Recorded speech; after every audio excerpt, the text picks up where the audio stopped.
આપણે વામન પુરાણના 7મા દિવસની કથાને આગળ વધારીએ.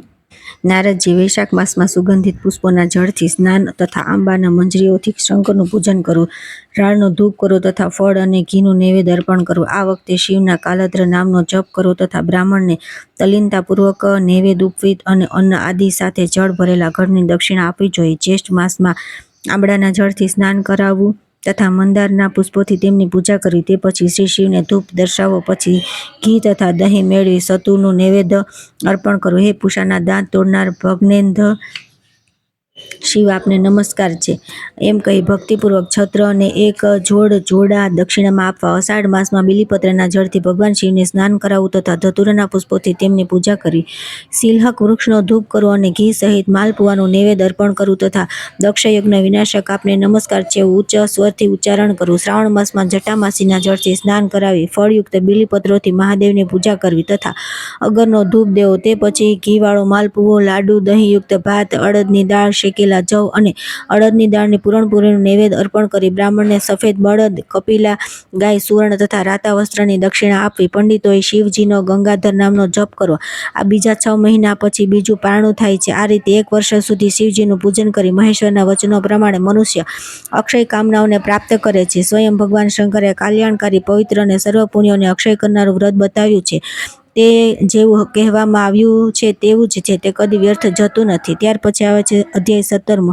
દેવાંગોથી તરુઓની ઉત્પત્તિ તથા વાર્ષિક વ્રતની પૂર્ણાહુતિ. વિષ્ણુ પંજર સ્તોત્ર. મહિષાસુર, નમર, રક્તબીજ આદિ રાક્ષસોનો સંહાર કરનારી દેવી કાત્યાયની એ સર્વનું વર્ણન. પુલત્સ્ય બોલ્યા કે નારદજી, આસો માસમાં જ્યારે જગતપતિની નાભીમાંથી કમળ નીકળ્યું ત્યારે અન્ય દેવતાઓમાંથી આ વસ્તુઓ ઉત્પન્ન થઈ. કામદેવની હથેળીના અગ્રભાગમાં સુંદર કદમ વૃક્ષ ઉત્પન્ન થયું, તેથી તેમને કદમ પ્રતિ ઘણી પ્રીતિ રહે છે. યક્ષુરના રાજા મણિભદ્રથી વડ ઉત્પન્ન થયો, તેથી તેમને વડ તરફ વિશેષ પ્રેમ છે. ભગવાન શંકરના હૃદય પર સુંદર ધતુરાનું વૃક્ષ ઉત્પન્ન થયું, તેથી તે શિવજીને સદા પ્યારું છે. બ્રહ્માજીના શરીરથી ખેર વૃક્ષ ઉત્પન્ન થયું અને વિશ્વકર્માના શરીરથી સિંદુરિયું નામનું ફૂલઝાડ ઉત્પન્ન થયું. પાર્વતીની હથેળી પર કુંદ લતા ઉત્પન્ન થઈ અને ગણપતિના કુંભદેશમાંથી સેંદુવર વૃક્ષ ઉત્પન્ન થયું. અમરાજના જમણા પડખામાંથી પલાસ તથા ડાબા પડખામાંથી ગુલરનું વૃક્ષ ઉત્પન્ન થયું. રુદ્રથી વૃક્ષ એક વિશિષ્ટ ઔષધિ ઉત્પત્તિ થઈ.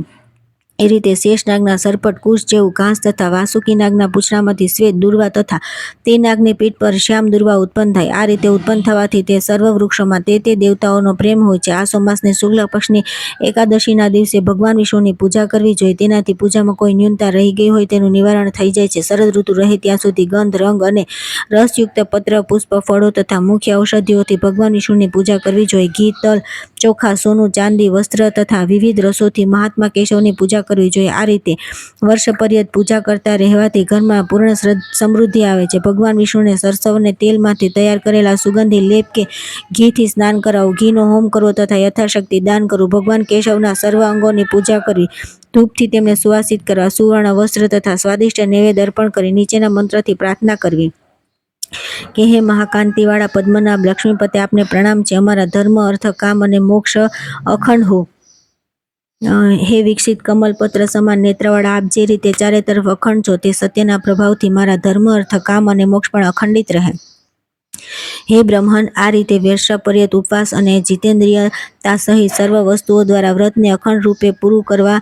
આ વ્રત કરવાથી દેવતા નિશ્ચિત રૂપથી પ્રસન્ન થાય છે તથા ધર્મ, અર્થ, કામ તથા મોક્ષ ચારે પુરુષાર્થ પૂર્ણ થાય છે. પુલત્સ્ય બોલ્યા કે નારદજી, અહીં સુધી મેં તમને સકામ વ્રતો કહ્યા. હવે હું આપને કલ્યાણકારી વિષ્ણુ પંજર સ્તોત્ર કહીશ. પ્રાચીન કાળમાં ભગવાન શંકરે કાત્યાયની રક્ષા માટે મહાન વિષ્ણુ પંજર સ્તોત્ર એ જગાએ કહ્યું હતું, જ્યાં તેમણે મહિષાસુર, નામર, રક્તબીજ અને અન્ય દેવશત્રુઓનો નાશ કર્યો હતો. તે નીચે પ્રમાણે છે.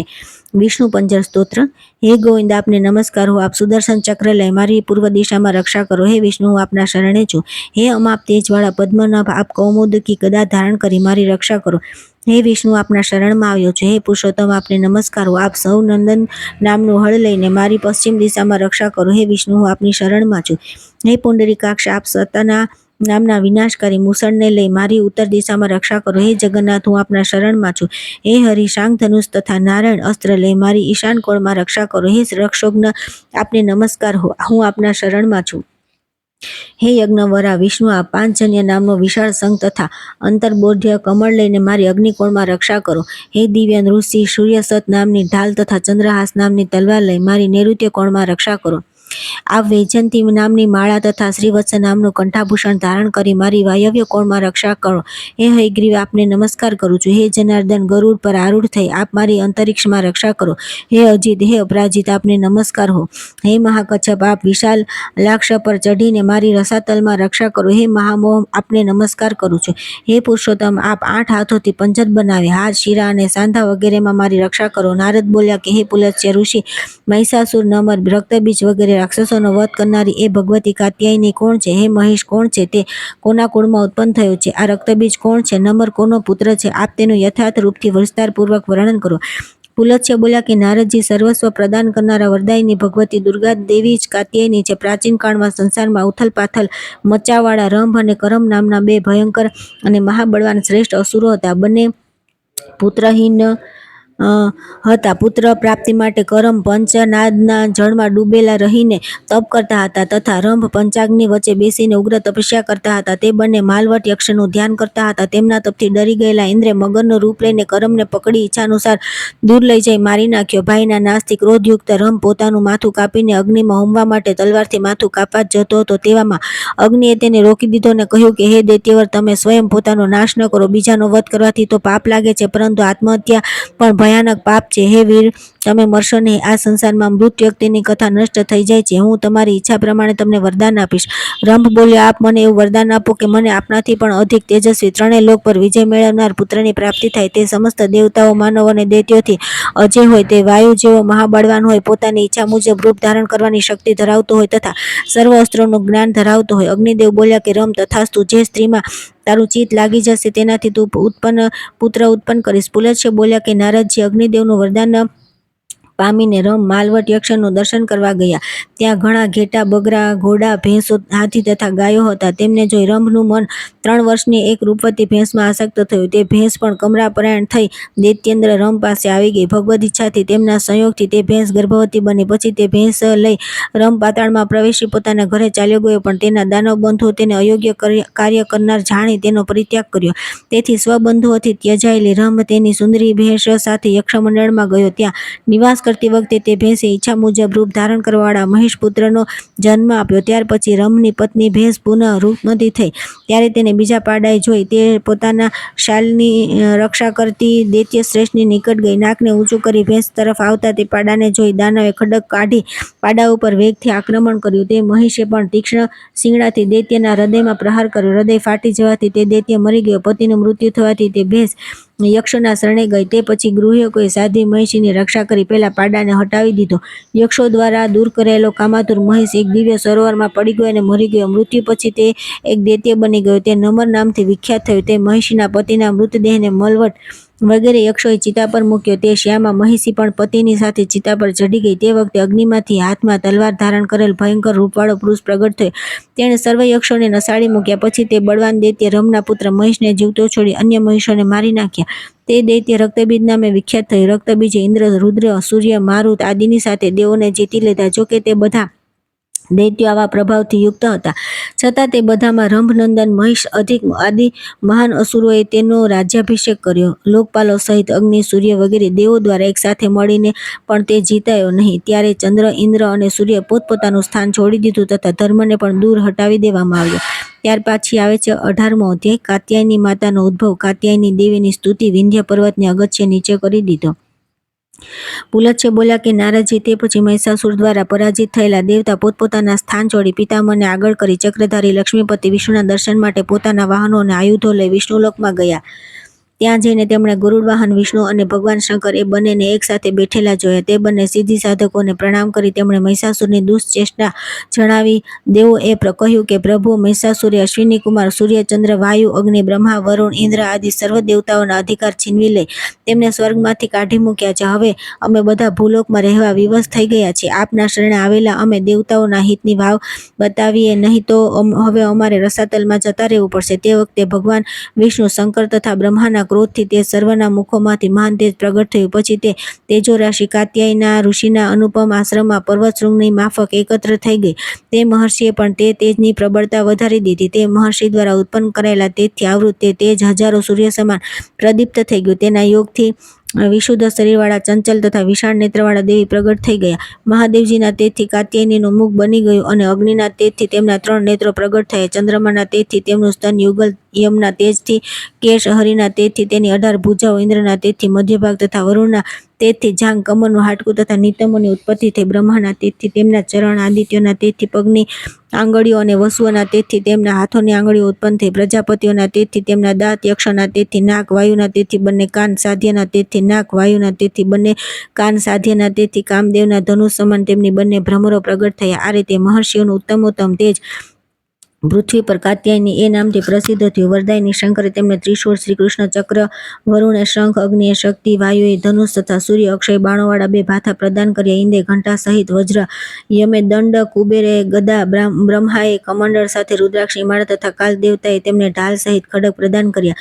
ગંધર્વરાજે મધ્યપાત્ર, નાગરાજે ભૃગંજહાર તથા ઋતુઓએ કદાપી ન કરમાય તેવી માળા પ્રદાન કર્યા. તે પછી શ્રેષ્ઠ દેવતાઓ પર અત્યંત પ્રસન્ન થઈને ત્રિનેત્રા એ ઉચ્ચ અટ્ટહાસ્ય કર્યું. ઇન્દ્ર, વિષ્ણુ, રુદ્ર, ચંદ્રમા, વાયુ, અગ્નિ તથા સૂર્ય આદિ શ્રેષ્ઠ દેવ તેમની સ્તુતિ કરવા લાગ્યા. યોગથી વિશુદ્ધ દેહવાળી દેવથી પૂજિત દેવીને નમસ્કાર છે. તે નિંદ્રારૂપથી પૃથ્વીમાં વ્યાપ્ત છે. તે તૃષ્ણા, લજ્જા, ક્ષુધા, ભયદા, કાંતિ, શ્રદ્ધા, સ્મૃતિ, પુષ્ટિ, કામ, છાયા, શક્તિ, લક્ષ્મી, વૃત્તિ, દયા, પ્રાંતિ તથા માયા છે.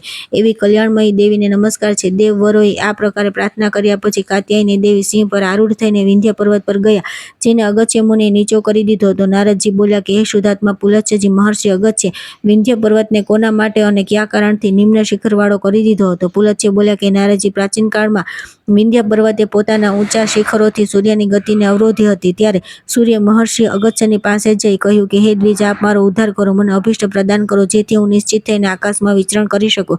અગસ્ત્ય બોલ્યા કે હે સૂર્ય, મારી પાસેથી કોઈ યાચક નિરાશ થઈને જતો નથી. હું તમને તમારી અભિષ્ટ વસ્તુ પ્રદાન કરીશ. પુલત્સ્ય બોલ્યા કે અગસ્ત્યજીની અમૃતમય વાણી સાંભળીને માથા પર બંને હાથ જોડી સૂર્ય કહ્યું કે ભગવાન પર્વત શ્રેષ્ઠ વિંધ્ય આજે મારો માર્ગ રોકી રહ્યા છે, તેથી આપ તેને નીચો કરવાનો પ્રયત્ન કરો. સૂર્યની પ્રાર્થના સાંભળી અગસ્ત્યજીએ કહ્યું કે સૂર્યદેવ, વિંધ્યને મારા દ્વારા નીચો થયેલો સમજજો.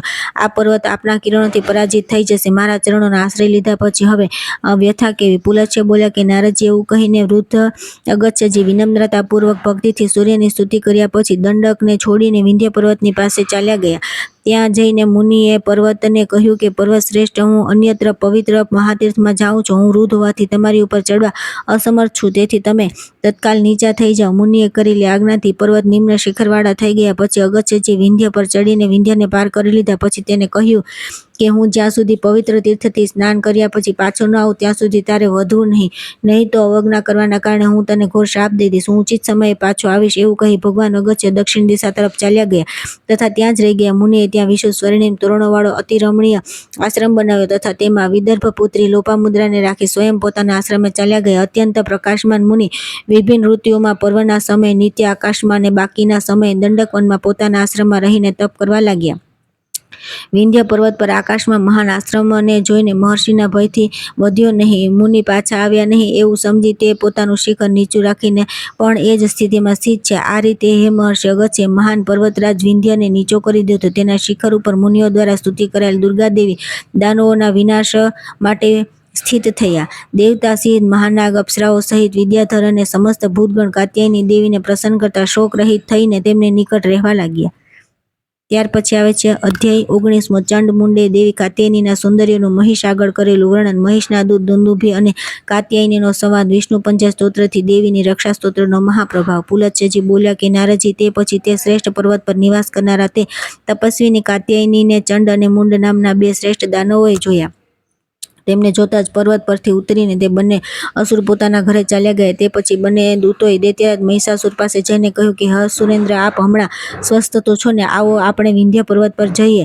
ત્યાં દેવસુંદરીઓમાં અત્યંત સુંદર શ્રેષ્ઠ લક્ષણવાળી એક કન્યા છે. તે તન્વી એ કેશ દ્વારા વાદળોને, મુખ દ્વારા ચંદ્રમાને, 3 નેત્ર દ્વારા 3 અગ્નિઓને, ગુહાર્પણ, દાશાગ્નિ, અવહનીય અને કંઠ દ્વારા શંખને જીતી લીધા છે. તેની શોભાથી તે ફીકા પડી ગયા છે. તેના સ્તન હાથીના ગંડસ્થલને માત કરે છે. તેની 18 ભુજાઓ એવી શોભી રહી છે, જાણે આપનું પરાક્રમ જાણીને કામદેવે યંત્ર સમાન તેનું નિર્માણ કર્યું છે. તેના પેટની ત્રિવલી જાણે ભર્યા તથા અધીર કામદેવનું આરોહણ કરવા માટે સોપાન ન હોય. તેનો કૂચ ઓસીધીને રોમાવલી એવી શોભી રહી છે કે જાણે આપના ભયથી ડરેલા કામદેવનો શ્વેત પ્રવાહ ન હોય. તેની નાભિરૂપી સૌંદર્ય ગૃહ ઉપર કામદેવે જાણે મોહર ન મારી હોય. વિધાતાએ તેના ત્રણના નખરૂપી રત્ન શૃંખલાને એવી પ્રકાશિત કરી છે કે જાણે તે આકાશમાં નક્ષત્રોની માળા ન હોય. દૈત્યેશ્વર તે કન્યાએ મોટા અને ભયાનક શસ્ત્રો ધારણ કર્યા છે. તેને સારી રીતે જોઈને પણ અમે ન જાણી શક્યા કે તે કોણ છે, કોની પુત્રી છે, કોની સ્ત્રી છે. સુરેન્દ્ર તે સ્વર્ગનો પરિત્યાગ કરીને પૃથ્વી પર ઉતરી આવેલું શ્રેષ્ઠ રત્ન છે.